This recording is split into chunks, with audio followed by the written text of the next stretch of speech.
इस वीडियो में हम बात करने वाले हैं टैली सॉफ्टवेयर के अंदर बिल की एंट्री करने के बारे में।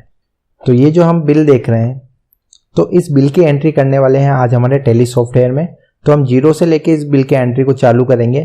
तो सबसे पहले हम देखते हैं कि ये हमारा एक परचेज का बिल है जो कि हमने A1 कंप्यूटर से खरीदा है और हमारी कंपनी है लर्निंग पॉइंट कंप्यूटर्स, जो आपको पार्टी नेम में दिख रहा है। ये हमारी कंपनी है लर्निंग पॉइंट कंप्यूटर्स और ये हमारा परचेज का बिल है। हमने A1 कंप्यूटर से ये कुछ आइटम्स खरीदे हैं, माउस, कीबोर्ड, लैपटॉप। तो इसका बिल हम टैली सॉफ्टवेयर में कैसे बना सकते हैं ये हम देखने वाले हैं। तो सबसे पहले हम एक लर्निंग पॉइंट कंप्यूटर्स के नाम से एक कंपनी क्रिएट कर लेते हैं। तो कंपनी क्रिएट करने के लिए हम सबसे पहले हमारी मेन विंडो पे आ जाते हैं। तो सबसे पहले हम कंपनी क्रिएट कर लेते हैं। क्रिएट कंपनी पे एंटर करके हमारी कंपनी है लर्निंग पॉइंट कंप्यूटर्स।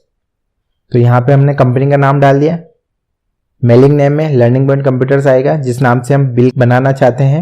एड्रेस में हम डाल देते हैं ये रेलवे स्टेशन, सिटी डाल देते हैं हम जयपुर। एंटर करके हम आगे की तरफ आ जाते हैं। यहाँ पे हम स्टेट सेलेक्ट कर लेते हैं राजस्थान। आर प्रेस करने पे राजस्थान हमारे पास आ जाएगा यहाँ पे। उसके बाद हमें यहाँ पे डालना होगा पिन कोड। एंटर करके हम फोन नंबर, मोबाइल नंबर, यहाँ पे हमारी ईमेल आईडी, हमारी कंपनी की वेबसाइट, ये सारी इन्फॉर्मेशन हम डाल के एंटर करके इस विंडो को एक्सेप्ट कर लेंगे और हमारी कंपनी क्रिएट हो जाएगी। अब हमने लर्निंग पॉइंट कंप्यूटर के नाम से जो कंपनी बनाई थी वो कंपनी हमारी यहाँ पे आ चुकी है। कंपनी क्रिएट करने के बाद अब हम हमारी कंपनी की जीएसटी डिटेल टैली सॉफ्टवेयर में डाल देते हैं। तो जीएसटी डिटेल डालने के लिए हमें फीचर्स ऑप्शन पे जाना होगा। फीचर्स पे जाने के लिए हम F11 की प्रेस करेंगे। F11 की प्रेस करने पे हमारे पास कंपनी फीचर्स ओपन हो जाएंगे। कंपनी फीचर्स में अब हमें जाना है स्टैट्यूटरी एंड टैक्सेशन में। तो इसके लिए हम F3 की भी प्रेस कर सकते हैं और एरो की सहायता से भी हम स्टैट्यूटरी एंड टैक्सेशन पे आके एंटर की प्रेस कर सकते हैं। अब सबसे पहले हमारे पास यहाँ पे ऑप्शन आ रहा है enable goods and service tax और सेकंड ऑप्शन आ रहा है हमारे पास सेट अल्टर जीएसटी डिटेल। तो इन दोनों ऑप्शंस को हम यहाँ पे यस करके इनेबल कर लेंगे। उसके बाद सेट अल्टर जीएसटी डिटेल, इस पे भी हम यस करके एंटर करेंगे। उसके बाद हमारे पास यहाँ पे जीएसटी डिटेल वाली विंडो ओपन हो जाती है। इसमें सबसे पहले हमारे पास स्टेट, तो हमारा स्टेट राजस्थान है तो हम यहाँ पे राजस्थान सेलेक्ट कर लेंगे। उसके बाद GSTIN, यहाँ पे हम हमारा कंपनी का GST रजिस्ट्रेशन नंबर डाल देंगे। GSTIN का मतलब होता है goods and service tax identification number, या UNI का मतलब होता है यूनिक आइडेंटिफिकेशन नंबर। तो हमारी कंपनी का जो भी GST नंबर होगा वो हम यहाँ पे डाल देंगे। तो मान लीजिए कि हमारी कंपनी का GST नंबर ये है जो कि हमने डाल दिया है। एंटर करके अभी हमारे पास यहाँ पे वार्निंग शो कर रहा है क्योंकि हमने जो GST नंबर डाला है वो गलत डाला है। तो अभी हम एंटर की प्रेस करके आगे की तरफ बढ़ जाते हैं। उसके बाद एप्लीकेबल फ्रॉम, तो अपना GST कब से एप्लीकेबल है, तो यहाँ पे हम 1 अप्रैल 2022 डेट रहने देते हैं और एंटर की प्रेस करके इस विंडो को एक्सेप्ट कर लेते हैं। अगेन यहाँ पे हम एंटर करके इस विंडो को भी एक्सेप्ट कर लेते हैं। हमारी GST की डिटेल हमने डाल दी है। अब हम एस्केप की सहायता से पीछे की तरफ आ जाते हैं। उसके बाद हमारे पास यहाँ पे गेटवे ऑफ टैली आ जाएगा। यहाँ पे हम बिल की एंट्री करने के लिए अकाउंटिंग वाउचर्स के अंदर जाएंगे। अकाउंटिंग वाउचर्स पे आने के लिए हम कीबोर्ड से एरो की सहायता से अकाउंटिंग वाउचर पे आ जाएंगे और इसको ओपन करने के लिए हम यहाँ पे एंटर की प्रेस करेंगे। अब क्योंकि हम परचेज वाउचर की एंट्री करने वाले हैं तो यहाँ पे हमारे पास राइट साइड में यहाँ परचेज दिख रहा है। परचेज के लिए हमें F9 की प्रेस करनी है। F9 की प्रेस करके परचेज वाउचर चला लेंगे। तो हमारे पास यहाँ पे परचेज वाउचर ओपन हो चुका है। अब हमें इस बिल की एंट्री करनी है। इस बिल की एंट्री करने के लिए सबसे पहले हमें इनवॉइस नंबर, हमारा इनवॉइस नंबर जैसे कि 201 है तो वो बिल नंबर हम यहाँ पे डाल देंगे। इनवॉइस नंबर जो कि हमारा बिल नंबर होता है वो हम यहाँ पे डाल देंगे। उसके बाद एंटर करेंगे डेट। यहाँ पे हम F2 करके हमारे बिल की डेट डाल देंगे। अभी हम डाल देते हैं 1 फरवरी 2023। उसके बाद एंटर कर लेंगे। अब सबसे पहले हमारे पास यहाँ पे आ रहा है पार्टी अकाउंट नेम। जैसा कि हमने बिल में देखा है कि ये जो माल हमने खरीदा है वो हमने खरीदा है A1 कंप्यूटर से। तो यहाँ पे हमारा A1 कंप्यूटर्स का नाम आना चाहिए क्योंकि ये हमने उधार खरीदा है। तो A1 कंप्यूटर का लेजर पहले से हमारे पास बना हुआ नहीं है तो हम यहाँ पे बनाने के लिए Alt+C की प्रेस करेंगे। Alt+C की प्रेस करने पे हमारे पास यहाँ पे लेजर क्रिएशन विंडो ओपन हो जाएगी। अब यहाँ पे हम A1 कंप्यूटर्स नाम से लेजर बना लेंगे। अंडर ये अपना आएगा सन्ड्री क्रेडिटर्स, क्योंकि हम इनसे माल खरीद रहे हैं तो ये हमसे पैसा मांगने वाला है, तो जो भी व्यक्ति हमसे पैसा मांगता है वो हमारा क्रेडिटर्स होता है। तो हम एंटर करके आगे की तरफ आ जाएंगे। यहाँ पे हम A1 कंप्यूटर्स का एड्रेस डालना चाहते हैं, वो भी यहाँ पे हम डाल सकते हैं। अभी हम एंटर की प्रेस करके आगे की तरफ आ जाते हैं। स्टेट A1 कंप्यूटर्स जो है वो राजस्थान की पार्टी है, तो हम यहाँ पे राजस्थान रहने देंगे। उसके बाद एंटर करके हम आगे की तरफ आ जाते हैं। उसके बाद यहाँ पे हमें उस कंपनी की GST डिटेल डालनी है, जिस भी कंपनी से हम माल परचेज कर रहे हैं, जो कि हमने A1 कंप्यूटर से परचेज किया है। तो हम यहाँ पे A1 कंप्यूटर्स की GST डिटेल यहाँ पे डाल देंगे। इसके लिए हमें Y की प्रेस करना है और एंटर प्रेस करेंगे। यहाँ पे हम रजिस्ट्रेशन टाइप रेगुलर रहने देंगे। यहाँ पे इज ए ई-कॉमर्स ऑपरेटर, इसका मतलब है कि आप जहाँ से माल खरीद रहे हैं क्या वो एक ई-कॉमर्स ऑपरेटर है, जैसे कि Amazon, फ्लिपकार्ट। तो ये अपना ई-कॉमर्स ऑपरेटर नहीं है, तो अपन यहाँ नो रहने देंगे। पार्टी टाइम में अपन को नॉट एप्लीकेबल रखना है। उसके बाद GSTIN, A1 कंप्यूटर्स का GST नंबर यहाँ पे डालना है हमें।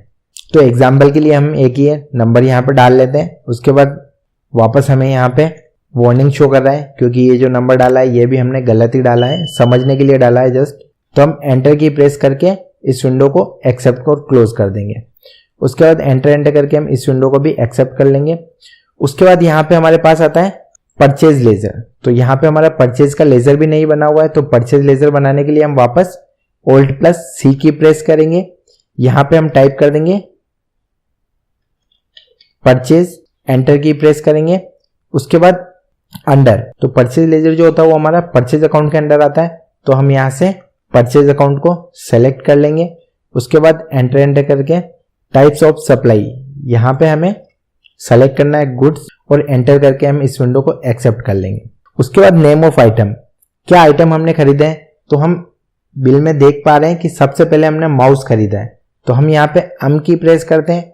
तो हमारे पास यहाँ पे लिस्ट में कोई भी आइटम अभी बना हुआ नहीं है, तो हम यहाँ पे सबसे पहले आइटम क्रिएट कर लेते हैं। उसके लिए हम Alt+C की प्रेस करेंगे।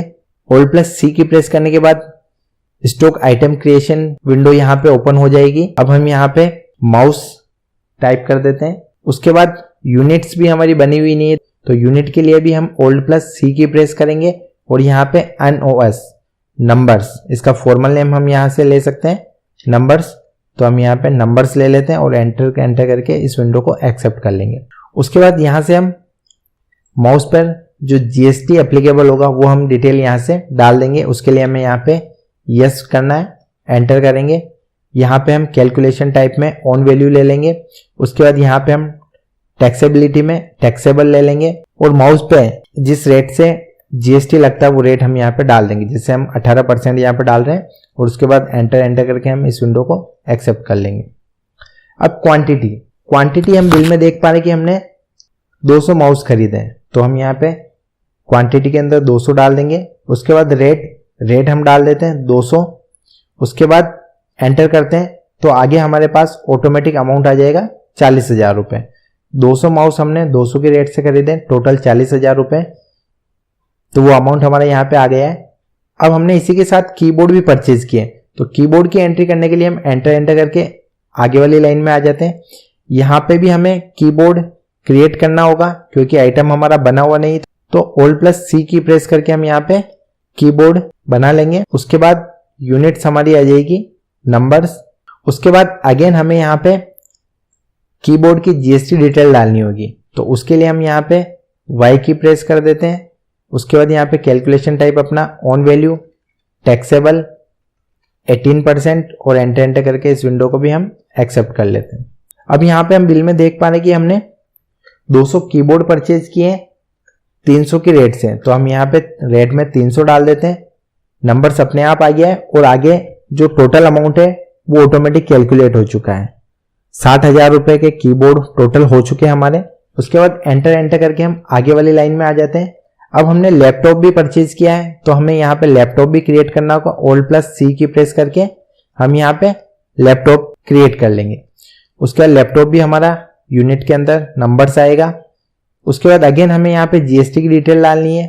जीएसटी की डिटेल डालने के लिए हम यहाँ पे टैक्सेबल कर लेते हैं और 18% इस पे भी हमने रेट लगा दिए। उसके बाद एंटर करके हम आगे की तरफ आ जाते हैं। अब हम यहाँ पे बिल में देख पा रहे हैं कि हमने 5 लैपटॉप परचेज किए, तो हम क्वांटिटी में 5 डाल देते हैं। उसके बाद एक लैपटॉप की रेट है 10,000 रुपये, तो हम यहाँ पे 10,000 डाल देते हैं। टोटल 10,000 रुपये के लैपटॉप हो चुके हैं और हमारे बिल की जो टोटल है वो हमारा अमाउंट यहाँ पे आ चुका है। 1,50,000 रुपये हमारा टोटल बिल का अमाउंट आ चुका है। तो ये हमने परचेज किया है, तो टोटल बिल हो चुका है हमारा 1,50,000 रुपये। उसके बाद इस पे हमें जीएसटी लगाना है, तो जीएसटी लगाने के लिए हम एंटर करके नेक्स्ट लाइन में आ जाते हैं। अब यहाँ पे हमें बनाना होगा CGST और SGST, क्योंकि हमारी शॉप राजस्थान की है और हमने जो माल खरीदा है A1 कंप्यूटर से वो भी राजस्थान की ही पार्टी है, तो हमारे यहाँ पे आएगा CGST और SGST। तो अगेन Alt+C की प्रेस करके हम यहाँ पे CGST लेजर बना लेते हैं। ये अंडर हमारा आएगा ड्यूटीज एंड टैक्सेस। उसके बाद यहाँ पे हम टाइप ऑफ ड्यूटी के अंदर GST सेलेक्ट कर लेंगे। उसके बाद टैक्स टाइप में हमारा आ जाएगा, C का मतलब होता है सेंट्रल टैक्स, तो यहाँ पे सेंट्रल टैक्स सेलेक्ट कर लेते हैं। परसेंटेज ऑफ कैलकुलेशन में हमें 0 ही रखना है और एंटर करके हम एक्सेप्ट कर लेंगे। अब यहाँ पे हम देख रहे हैं कि हमारा जो CGST का अमाउंट है वो ऑटोमेटिक यहाँ पे आ चुका है। अगर यहाँ पे हमारा अमाउंट ऑटोमेटिक नहीं आता है, इसका मतलब हमने कहीं पे कुछ गलती की है। तो अभी हमारा अमाउंट आ चुका है, तो हम एंटर की प्रेस करके आगे Alt+C की प्रेस करके SGST का भी लेजर बना लेते हैं। ये भी हमारा आएगा under duties and taxes. Type of duty के अंदर आएगा अपना GST, टैक्स टाइप में आएगा अपना S मतलब होता है स्टेट टैक्स, तो स्टेट टैक्स पे एंटर कर लेते हैं। परसेंटेज ऑफ कैलकुलेशन में हमें 0 ही रखना है और एंटर करके हम यहाँ पे एक्सेप्ट कर लेते हैं। अगेन हमारा CGST कैलकुलेट हो चुका है 13,500, जो कि हम हमारे एक्चुअल बिल में भी देख पा रहे हैं कि CGST और SGST 13,500 आ रहा था। और जो टोटल बिल का अमाउंट आ रहा है वो हमें यहाँ पे सबसे नीचे की तरफ शो हो रहा है 1,77,000 रुपये, जो कि हमारा मेन बिल में भी हमको यही शो हो रहा है। तो इस तरह से हम किसी भी बिल की एंट्री टैली में कर सकते हैं। तो अब हम इस बिल को प्रिंट करना चाहते हैं, तो उसके लिए हमें यहाँ पे Alt+P की को प्रेस करना होगा। तो Alt+P की प्रेस कर लेते हैं हम। उसके बाद हम यहाँ पे एंटर की प्रेस कर देते हैं। तो हमारे सामने ये बिल आ चुका है। अगर इस बिल को हम जूम करके देखना चाहते हैं तो उसके लिए हम Alt+Z की प्रेस कर सकते हैं और यहाँ पे जूम ऑप्शन पे क्लिक करके भी हम इसको जूम कर सकते हैं। तो हम देख पा रहे हैं कि जो हमारा बिल था वो एज इट इज हमारा टैली सॉफ्टवेयर में बन चुका है। इसको स्क्रॉल करके हम लास्ट तक देख लेते हैं। टोटल अमाउंट, हमारा कंपनी का GST नंबर, ऊपर की तरफ अपना पार्टी नेम, कंपनी का नाम, क्या क्या आइटम अपन ने परचेज किए, कितना उस पे CGST लगा, SGST लगा, उस बिल का टोटल अमाउंट, वो सब हमारे यहाँ पे ऑटोमेटिक कैलकुलेट हो चुका है। तो इस तरह से हम किसी भी बिल की एंट्री टैली सॉफ्टवेयर में कर सकते हैं। इसी तरह की और वीडियोस आपको इस चैनल पे मिलने वाले हैं, तो आप चैनल को सब्सक्राइब कर लें, वीडियो को लाइक करें और सभी दोस्तों के साथ शेयर करें।